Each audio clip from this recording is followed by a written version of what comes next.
శిరీష గారు పలాసలో ఒకప్పుడు దారుణమైన రాజకీయ భాష ఇక్కడ వినిపించేది. ఇప్పుడు కూడా అలాగే ఉందా? నాకు తెలిసి మీరు కూడా చాలా బాధపడ్డారు కూడా. చాలా సార్లు చెప్పారు కూడా. ఇప్పుడు కూడా పరిస్థితి అలాగే ఉందా? లేదమ్మా. నేను వచ్చాక మన గవర్నమెంట్ వచ్చాక ఆఫ్‌కోర్స్ మనం రూలింగ్‌లో ఉన్నాం కాబట్టి వాళ్ళు యూజ్ చేస్తున్నారేమో గానీ ఆల్మోస్ట్ ఆల్ చాలా వరకు కంట్రోల్ అయింది. కంట్రోల్ అయింది. మీరు ఆయన మీ మీద ఎప్పుడైతే మనకు తెలుసు నేనెవరి గురించి మాట్లాడుతున్నానో మీకు తెలుసు. మీరే డైరెక్ట్‌గా అంటారు. సిదిరి అప్పలరాజు గారి భాష.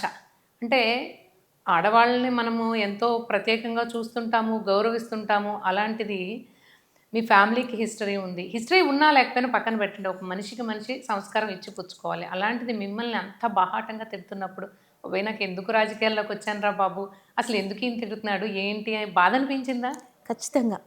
ఆ రోజు బాధపడి ఓడిపోయిన తర్వాత దాదాపు ఆయన గెలిచాడు. ఆయన పని ఆయన చేసుకోవచ్చు డెవలప్‌మెంట్. ఇన్‌ఫాక్ట్ నేనేమనుకున్నానంటే సరే గౌత్ కుటుంబం ఎక్కువ రోజులుంది. ఆయనకొక ఛాన్స్ ఇచ్చారు. నిజంగా డెవలప్ చేస్తే గౌత్ కుటుంబాన్ని జనాలు మర్చిపోయేవారేమో. బట్ ఆయన అది యూజ్ చేసుకోలేదు.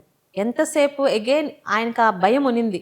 గౌతు బ్రాండ్ అన్నది మళ్ళీ ఇట్ విల్ స్ట్రైక్ బ్యాక్ అని ఎంతసేపు టీడీపీని సపోర్ట్ చేసే వాళ్ళని ఆర్ఎల్స్ నా ఫ్యామిలీకి సపోర్ట్ చేసే వాళ్ళని ఇబ్బంది పడడానికే ట్రై చేశాడు తప్పితే డెవలప్మెంట్ అంటూ చూపించలేకపోయాడు. మొదట్లో చాలా భయపడ్డా. ఎందుకంటే చాలా కొత్త. నాన్నగారు సీనియర్ లీడరు, తాతయ్య సీనియర్ లీడరు, జిల్లాలో అందరూ అంటే ఇప్పుడు రామ్మోహన్ నాయుడు గారు కానీ వీళ్ళందరూ family friends. So politics is a cake walk అనుకునే వచ్చాను. చంద్రబాబు నాయుడు గారితో వర్క్ చేసిన ఒక క్రెడిట్ వస్తుందని. బట్ 2019-24లో అంటే తాతగారి నాన్నగారి ఇమేజ్ ఎప్పుడు మమ్మల్ని ప్రొటెక్ట్ చేస్తూ ఉండేది. బికాజ్ వాళ్ళు ఎవరిని ఏమి ఇబ్బంది పెట్టలేదు. They went. అసలు శివాజీ గారిని గురించి అయితే ఈ రోజుకి ప్రతిపక్షాలు కూడా వేలెత్తి చూపించలేని విధంగా ఆయన అంత మర్యాదగా ఉండేవారు. అలాంటిది ఈయన దాడికి మొదట్లో భయం వేసి నేను నాకు వద్దు రాజకీయాలు అన్న రోజులు ఉన్నాయి. నాన్నగారు కూడా ఆయన సాఫ్టే. సరే మనం అలా సడన్గా వదలలేం కాబట్టి చంద్రబాబు నాయుడు గారికి చెప్పి ఇంకొక ఇన్ఛార్జిని చూసుకోమని మనం వదిలిపెట్టేద్దాం అన్న దాకా వచ్చింది. మదరు ఎవరికి చెప్పారు?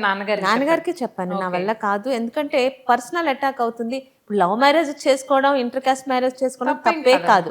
మాట్లాడితే శ్రీకాకుళం జిల్లాలో ఒక కమ్మవాడిని తీసుకొచ్చింది అంటే ఇంక ఏది పడితే అది నోట్లో మాట్లాడడం. జిల్లాలో కమ్మవాళ్ళు ఉండకూడదా? అసలు అంటే వాళ్ళ పార్టీలో అదే వాళ్ళ పార్టీలో లేరా, పోనీ ఆ వైసీపీ పార్టీలో లేరా అంటే నోటికి ఏదొస్తే అది మాట్లాడించడం, కింద అలాంటి బుద్ధి లేని వాళ్ళతో మాట్లాడించడం. నాకు ఇలాంటి హెరాస్మెంట్ ఏ రోజు లేదు టిల్ మై 40 years. సో ప్రశాంతంగా లేని లైఫ్కి అంటే ముఖ్యంగా ఇమేజ్కి భయపడి నేను వద్దన్న రోజులు ఉన్నాయి. అయితే యాజ్ యూజువల్ మా అమ్మగారు కడప జిల్లా నుంచి వచ్చిన ఆడపడుచామ. సో ఒక్కటే అంది, ఇప్పుడు భయపడి వెళ్ళిపోతే లచ్చన గారి గురించి వాడు వాగుతున్న వాగుడంతా నిజమా, భయపడి వెళ్ళిపోయింది అని అంటారు, ఆలోచించుకో అని అన్నారు. So that is the thing. అంటే వీడికి భయపడి వెళ్ళిపోవడం అని నేను ఆలోచించాను. గెలిపోవటంలో అందరికీ వస్తాయి. ఈరోజు పెద్ద పెద్ద నాయకులు కూడా ఓడిపోయిన రోజులు కూడా ఉన్నాయి. స్వయంగా ఇందిరాగాంధీ గారు కూడా ఒకసారి ఓడిపోయారు. కానీ అంటే పరస్పరం ఆ రెస్పెక్ట్ అనేది మెయింటైన్ చేశారు. అంతెందుకమ్మా, నాన్నగారు లైఫ్లో ఒకేసారి ఓడిపోయారు 2009లోని జుత్తు జగన్ నాయకులు గారని. ఆయన ఒక మత్స్యకార ఎమ్మెల్యే. ఎంత మర్యాదగా ఉండేవారంటే నాన్నగారు కనిపిస్తే అన్నయ్య అనేవారు, బాగా మాట్లాడేవారు. ఫ్యామిలీస్గా గివ్ అండ్ టేక్ రెస్పెక్ట్ ఎప్పుడూ ఉండేది. గౌతు కుటుంబం ఎప్పుడు వర్సెస్ మజ్జి నారాయణరావు గారు, మజ్జి తులసీదాస్ గారు, మజ్జి శారదా గారు. వాళ్ళు కనిపిస్తే నాన్నని అన్నయ్యనే పిలుస్తారు. అలాంటి రాజకీయాలు చూసి వచ్చి నాకు ఆయన డాక్టర్ అని నాకు ఆపోజిట్గా ఉన్నారని కానీ ఒక రెస్పెక్టబుల్ ఒక హుందా ఆయన రాజకీయాలు నడుస్తాయి అనుకున్నా. కానీ ఒక వారం 10 రోజుల్లోనే అండర్స్టూడ్ ఆయన అవసరానికి ఎంత నీచానికన్నా దిగజారుతాడు అని. అండ్ టు బి ఫ్రాంక్ అమ్మ, నన్ను పలాస వైసీపీ సోషల్ మీడియా తప్పితే ఈరోజు నేను చెప్తాను, నన్ను state social media, YCP social media నన్ను ఎప్పుడూ టార్గెట్ చేయలేదు. ఓకే, ఉన్నట్టే మాట్లాడుకోవాలి. ఏ రోజు స్టేట్ సోషల్ మీడియా కానీ స్టేట్ నాయకులు కానీ గౌతు కుటుంబం జోలికి నా జోలికి రాలేదు. ఈ లోకల్గా ఉన్న అప్పలరాజు అనే ఒక చదువుకున్న సంస్కారం లేని వ్యక్తి ఒక 40-50 అకౌంట్లు పెట్టించి నా కులం గురించి, నా ఇంటి పేరు, నేను గౌతు శిరీష, ఈరోజు మా చెల్లి కూడా గౌతు అనురాధ గానీ ముందుకెళ్తుంది. ఎందుకంటే మా నాన్నగారికి 2 అమ్మాయిలం కాబట్టి. ఈరోజు ఎంతమంది ఇంటి పేరుతో లేరు, ఎవరిని ఎవరు టార్గెట్ చేయలేదే. యనమల దివ్య ఉన్నారు, ఈవెన్ వైసీపీలోని ఉన్నారు. వాళ్ళ సొంత బాస్ చెల్లెలే ఈరోజు షర్మిల గారు తిరుగుతున్నారు. కానీ ఆయనకి నా కుటుంబాన్ని నన్ను అనడానికి ఏమీ దొరకలా. ఎందుకంటే ఏ రోజు గౌతు కుటుంబం ఎటువంటి అవినీతిలో కానీ ఎందులో ఇరుక్కోలేదు. సో ఒక కమ్మవాణ్ణి చేసుకుంది, లేకపోతే ఇంటి పేరు గౌతు. అసలు ఎవరైనా అది మాట్లాడతారా?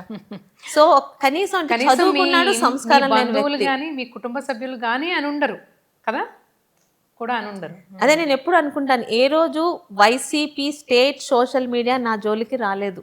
వాళ్ళకు కూడా, అందులో పార్టీలో ఉన్న వాళ్ళకు కూడా గౌతు కుటుంబం, గౌతు లచ్చన్ గారి కుటుంబం అంటే మర్యాద ఉంది. ఎటొచ్చి ఇక్కడ పలాసాలోని కనీసం ఏ మాత్రం ఎథిక్స్ లేకుండా, మారల్స్ లేకుండా ఏదో గాలివాటంగా వచ్చి మంత్రి పదవి వచ్చేసిందని కళ్ళు నెత్తి మీదకి ఎక్కిన అప్పలరాజు గారే 40-50 అకౌంట్లు పెట్టి ఆశ్చర్యం అనిపించేది. 24 గంటలు ఆయన సోషల్ మీడియాలోని టార్గెట్ చేసేవాడు.